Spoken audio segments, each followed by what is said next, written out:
आज मैं materia Medica के अंदर एक मेडिसिन को डील करने जा रहा हूं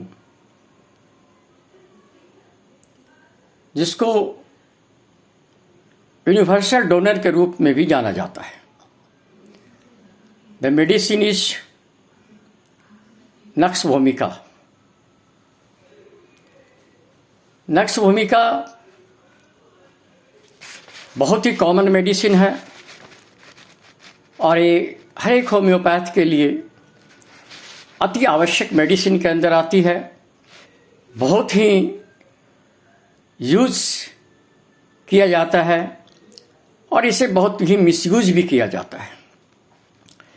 नक्स वोमिका का कॉमन नेम पॉइजन नट है।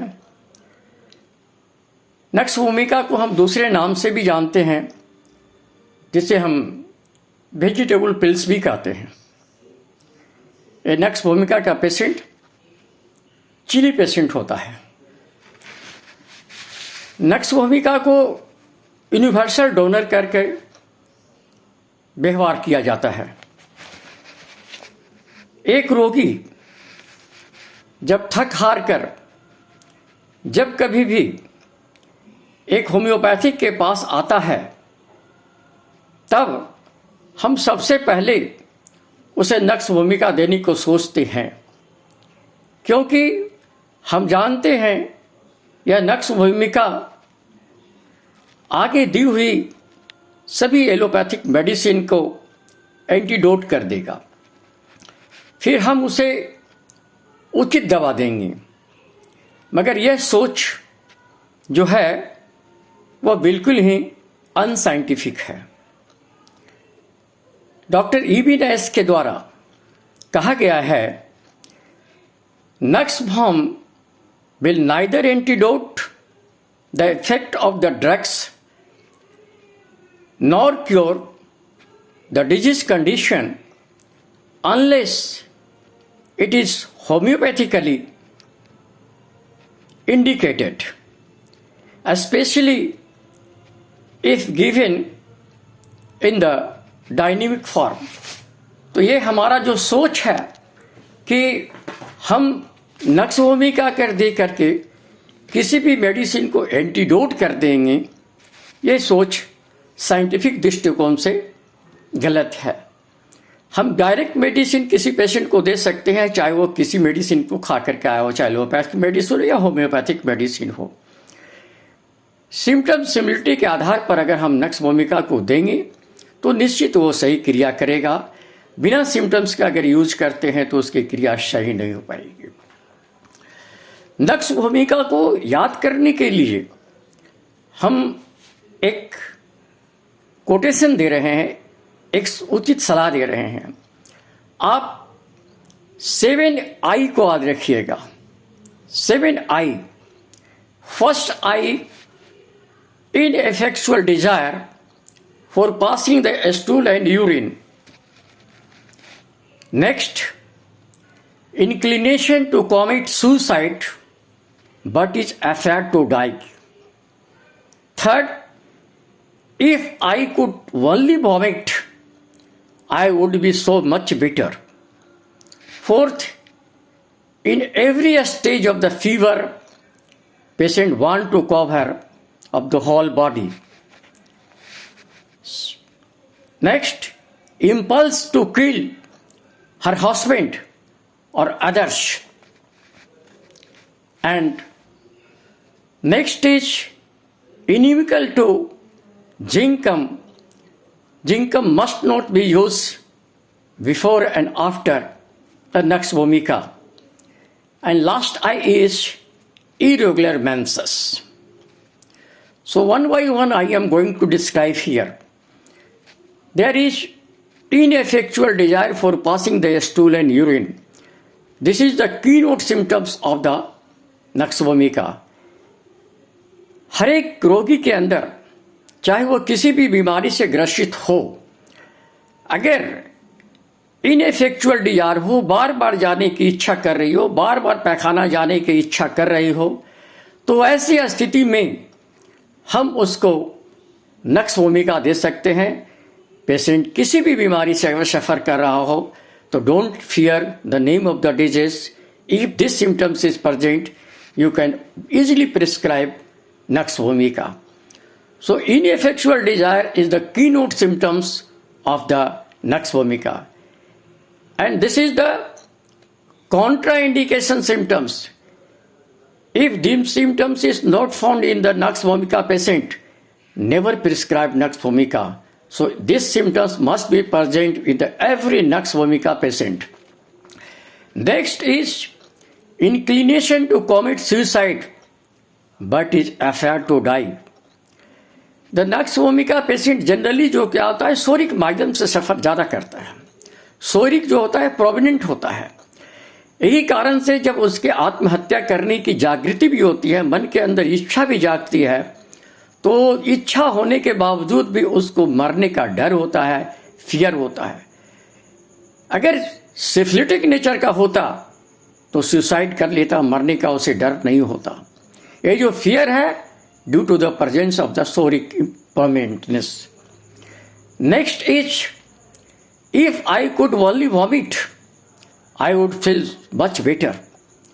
जो वॉमिटिंग टेंडेंसी है नक्स वोमिका के अंदर, ये वॉमिटिंग टेंडेंसी बहुत ही प्रोमिनेंट सिम्टम्स है.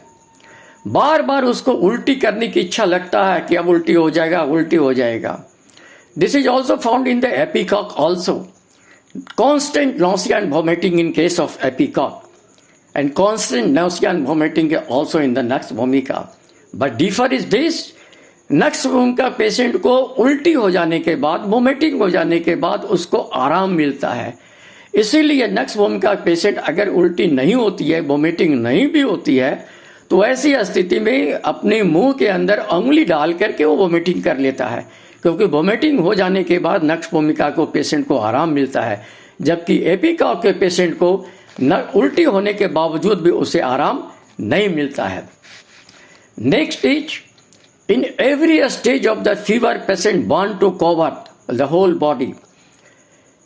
बहुत रेयर सिम्टम्स और very important symptoms of the nux vomica.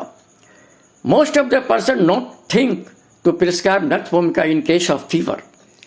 If the patient is suffering from chill, heat and sweat in the stage of fever and every stage want to cover, चाहे वो ठंड लग रहा हो, गर्म लग रही हो, पसीना चल रहा हो, सारी अवस्था में वो चाहता है कि पूरे बॉडी को ढक करके रखें, पूरे बॉडी को हम चादर से ढकें, कंबल से ढक करके रखें. You can think Nux vomica, and this is the prominent symptoms of Nux vomica in case of the fever.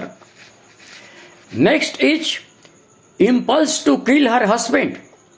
ये जो impulse होता है, ये impulse due to the irritation होने के कारण, मन के अंदर जो भावना जो पैदा होता है इरिटेट होने का कारण, गुस्सा होने के कारण, वैसी स्थिति में नक्स वोमिका का पेशेंट अगर वाइफ है तो हस्बैंड को मार देना चाहता है, और हस्बैंड है तो अपने वाइफ को भी मार देना चाहता है. Don't think about the lack of affection.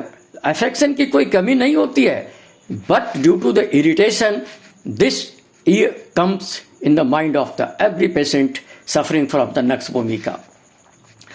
Next is nux vomica is inimical to zincum. Zinc के साथ कभी भी नक्स वोमिका का व्यवहार नहीं करना चाहिए. अगर नक्स वोमिका पड़ गया हो तो उसके आगे और पीछे जिंकम नहीं देना चाहिए, और जिंकम अगर पड़ गया हो तो उसके आगे और पीछे भी नक्स वोमिका का नहीं देना चाहिए. Next is irregular menses. Irregular menses with the ineffectual desire for passing the stool and urine, and that time also the prolapse of the uterus. You always think about the Nux vomica. So this is the very common symptoms. If you know the eye, and this seventh eye is the prominent symptoms for the remember of the Nux vomica. दूसरी तरफ हम जानते हैं, according to therapeutics की तरफ हम जा रहे हैं, तो हम देखते हैं कि डिसेंट्री केस के अंदर में ग्रेट टेनिस्मस होता है, बहुत ज़्यादा टेनिस्मस होता है, और उसके साथ म्यूकस भी पास होता है स्टूल के अंदर में. और ये टेनिस्मस पैखाना से आने के बाद, लौटने के बाद, जिसको ममोड़ भी कहते हैं, ये ममोड़ कम जाती है। तो कम जाती है इसलिए हम नक्स भूमिका देते हैं। और अगर ये टेनिसमस पैखाना होने के बावजूद भी अगर नहीं कमता तो वैसी स्थिति में हम मर्क्सोल को दे सकते हैं। तो tenesmus relief after passing the stool is nux vomica. Tenesmus cannot relieve after the passing of a stool, you can think of Merksol. Next is the constipation. There is also the ineffectual desire for passing the stool and urine. ये जो constipation होता है, ये नक्स भूमिका के अंदर क्यों होता है?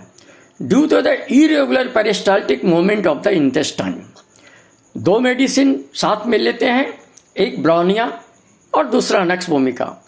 नक्स भूमिका का पेशेंट इसलिए कॉन्स्टिपेशन में चलता है, वहां पर जो इंटेस्टाइन का मूवमेंट होता है, वो पेरिस्टाल्टिक मूवमेंट जो होता है वो इरेगुलर होता है, रेगुलर नहीं होता है। इसलिए रुकता है, फिर होता है, रुकता है, फिर होता है मूवमेंट, जिस कारण से उसे बार बार पैखाना जाना पड़ता है। But in case of bryonia there is dryness of the mucous membrane of intestine, so the patient is suffering from the constipation. Next point is coryza, very important point.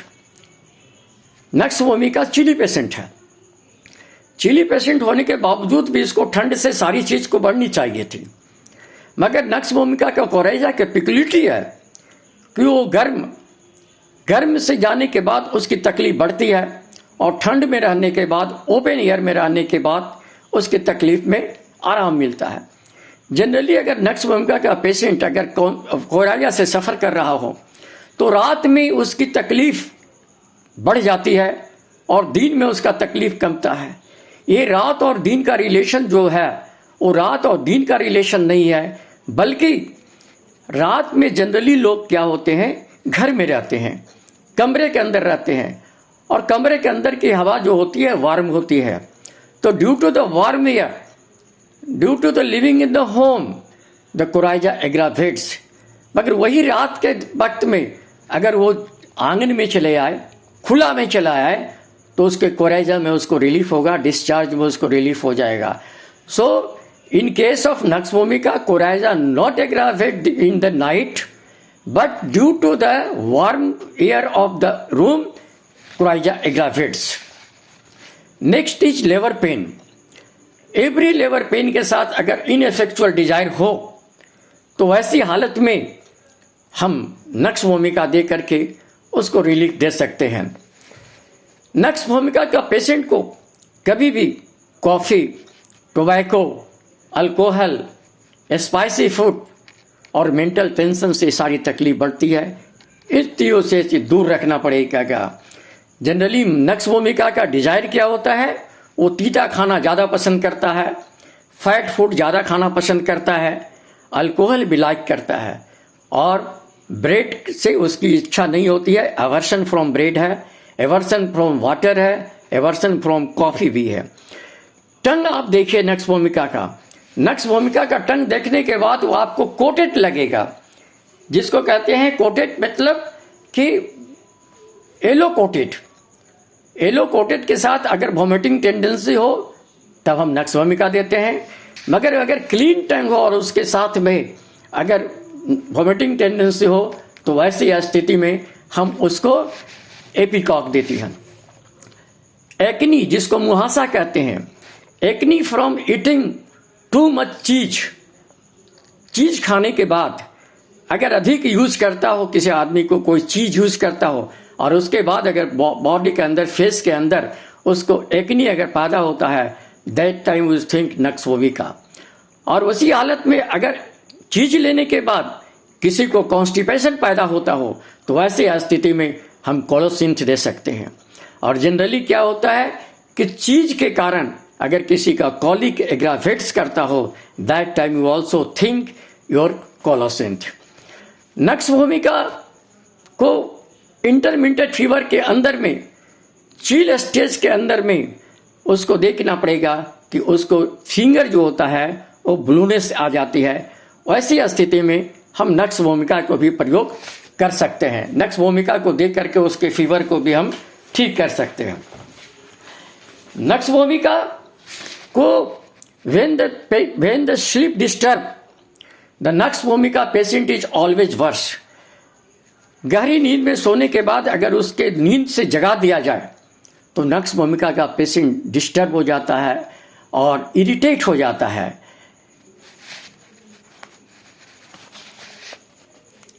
खाना खाने के बाद जनरली नक्स भूमिका के पेशेंट को कमर के अंदर जो टाइटनेस होती है, कमर के अंदर जो बंधन होता है, उसको ढीला करना पड़ता है, जस्ट लाइक लाइकोपोडियम। लाइकोपोडियम में भी ये स्थिति है। लाइकोपोडियम में भी खाना खाने के बाद उसके कमर के कपड़े को ढीला करना पड़ता है। नक्स भूमिका is a great medicine for the drunkards. जो अल्कोहल का यूज ज़्यादा करता हो वैसे पेशेंट को हम नक्स भूमिका का यूज ज़्यादा करते हैं, नक्स भूमिका उसको ज़्यादा दिया करते हैं और नक्स भूमिका देने के बाद में उसको रिलीफ में मिलता है। नक्स भूमिका का मेंटल सिम्टम्स अगर हम देखें तो नक्स भूमिका का पेशेंट अति क्रोधी मनुष्य होता है, बहुत अधिक क्रोध आता है। रोगी मेंटली एंड फिजिकली बहुत ही सेंसिटिव होता है। शारीरिक रूप से जैसे ठंड हवा से, शब्द से, रोशनी से ये सहन नहीं कर पाता है। उसी तरह मन में से क्रोध होने के कारण किसी की बात को वो बर्दाश्त नहीं करता है। कॉन्ट्राडिक्टरी कभी बर्दाश्त नहीं करता है, जस्ट लाइक इग्नेशिया। इग्नेशिया भी कॉन्ट्राडिक्टरी बर्दाश्त नहीं करता है, नक्स भूमिका भी कॉन्ट्राडिक्टरी बर्दाश्त नहीं करता है। क्रोध के अवस्था में अगर नक्स भूमिका को शांत कराने की कोशिश की जाए तो उसका क्रोध और भी बढ़ता है। जस्ट लाइक पल्सेटिला को अगर कॉन्सोलेशन दिया जाए तो कॉन्सोलेशन देने के बाद आराम मिलता है, मगर उसी जगह पर अगर नाइट्रोम्यूर का पेशेंट हो, अगर उसको कॉन्सोलेशन दे दिया जाए, सांत्वना दिया जाए, तो सांत्वना देने के बाद उसकी तकलीफ बढ़ जाती है।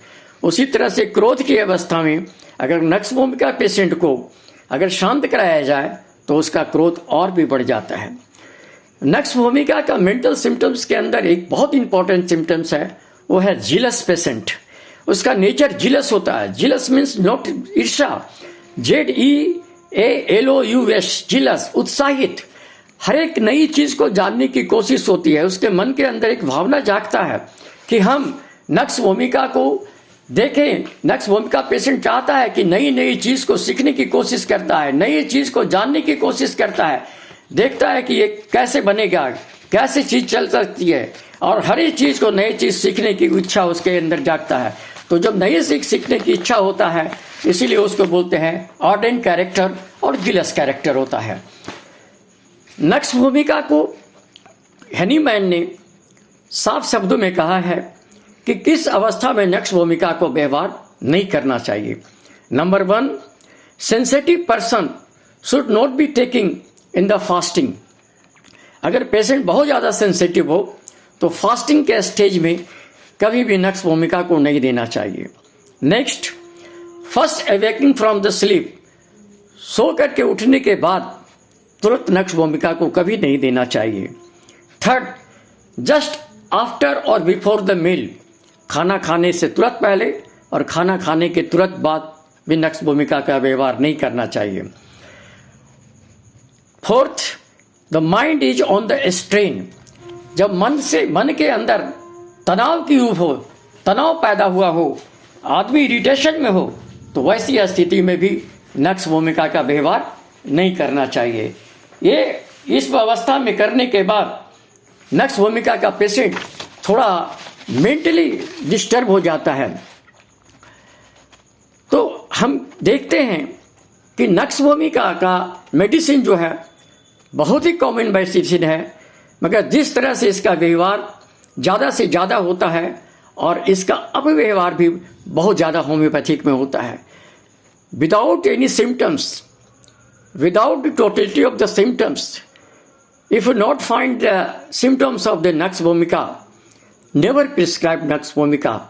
This is not a medicine for antidote to every medicine. We know that it can introduce the vegetable group of medicine, no doubt. But if scientific nature if the symptoms correspond. अगर ये symptoms correspond नहीं होती है तो ऐसी स्थिति में नक्स भूमिका का व्यवहार नहीं करना चाहिए। तो नक्स भूमिका एक बहुत अच्छी मेडिसिन, बहुत व्यवहार की मेडिसिन है। होम्योपैथिक में इसका बहुत ही व्यवहार होता है और नक्स भूमिका का पेशेंट अगर सही ढंग से पाया गया तो आप किसी भी मेडिसिन से either a patient is suffering from severe and severe diseases like asthma, cancer and any other diseases, you can give Nux Vomica. Nux Vomica always help to you and every clinic of the homeopathic must be keep Nux Vomica. Nux Vomica को हमेशा साथ रखिए। Nux Vomica आपका साथ देगा। धन्यवाद।